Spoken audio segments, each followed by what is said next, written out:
एक व्यापारी दो वस्तु एक्स और वाई 1200 रुपए पर वस्तु की दर से खरीदता है।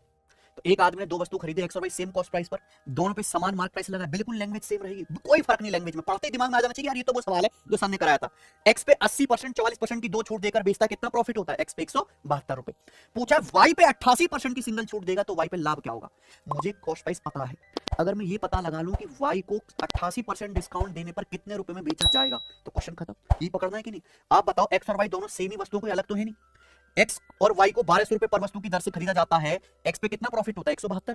तो वस्तु बिकी कितने में? 1200 पे 172 रुपए का प्रॉफिट होता है, एक्स बेची है 1372 रुपए में। कब? जब आपने एक्स पे 80% और 44% की दो छूट दी। छूट किस पे दी जाती है? मार्क प्राइस पर। आप बताओ, अगर आप मार्क प्राइस पे 80% डिस्काउंट दोगे तो कीमत कितनी रह जाएगी? 20%, यानी कि 1/5, 1/5 से गुणा। फिर आप 44% डिस्काउंट दोगे, 100% पे 44% डिस्काउंट दोगे तो कीमत कितनी रह जाएगी? 56%। 56% क्या होता है? 56/100, 14/25। 56% मतलब 14/25, यानी कि मार्क प्राइस पे 80% 44% डिस्काउंट के बाद ये कीमत रहेगी और वस्तु को बेचा कितने में? 1300। कट रहा है काट लो, नहीं कट रहा है तो छोड़ो। कट रहा क्या? 14 निम्मा 126 और 11, 14 112 कट गया।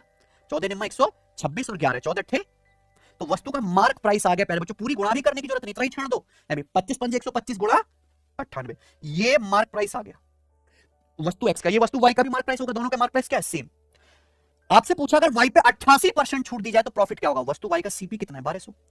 मार्क प्राइस कितना है? 125 गुणा 98। आप खुद बताओ, अगर आप 88% की सिंगल छूट दोगे, छूट किस पे दी जाती है? मार्क प्राइस पे। ये मार्क प्राइस है, इस पे 88% छूट दोगे तो वस्तु को बेचोगे कितने में? 12% में। 100% और 88% की छूट दोगे तो वस्तु को 12% में बेचा जाएगा, यानी कि 12%, 12/100 इस प्राइस में बेचा जाएगा। 1200 रुपए का सामान इस प्राइस में बेचा जाएगा। बच्चों कितना लाभ हुआ? क्या ले लेंगे? रेशियो। आप खुद बताओ, दशमलव हटाओगे तो इधर 2 जीरो है सचिन, 12 से 12 खत्म है ना, और 125 अट्ठे हजार, ये 10,000 कितनी बार चला गया? 80 बार। फिर 2 से काट लेंगे, 2 से हमारा 80 40 बार, और ये 98 49 बार। अल्टीमेटली 40 का सामान 49 में बिक गया है, तो कितना प्रॉफिट हुआ? 9 का प्रॉफिट। कितने पर? 40 पर। 1/40 होता है 2.5%, 9/40 कितना आएगा जी? 9 गुना, यानी कि 22.5% प्रॉफिट। क्या आंसर है? कहीं तक तकलीफ आई है सवाल करने में? तो आज के बाद ये जो टाइप पॉपुलर हो रहा है पेपर में, इसमें दिक्कत मानोगे नहीं। ये वाला सवाल देखिए, सेम क्वेश्चन है, ये भी आपका होमवर्क है, इसका आंसर मुझे आप कमेंट में करके बताएं।